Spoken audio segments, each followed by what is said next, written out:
If you're in a dark room and you light a match, everyone can see it. So while I am generally by myself, it's a very, very easy place to shine light. Very simple things they notice and they're looking for light. I think like most people that go into medicine, I wanted to help people. But as I grew in my own faith, the American dream had a real hard hold on my heart. And it really cut me to the heart to say, JD, what are you doing with your life? Are you really using your gifts to His glory or using them for your glory?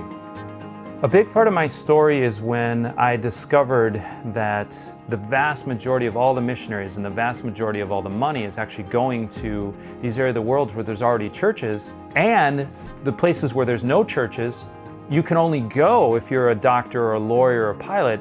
My wife and I really changed from a trajectory where we were probably going to Southern Africa to ending up in the Middle East, because I discovered quickly on, as a physician, I can go. During this process, I also met a missionary who had great language, had seminary, wanted to go and couldn't. He could not find a way to get in. And yet I, this guy who's all thumbs cross-culturally, doesn't have great language, never went to seminary, I can go.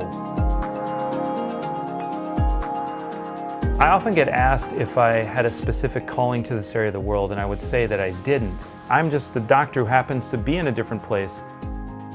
One of the things that I do as a marketplace worker is I do professional excellence with love.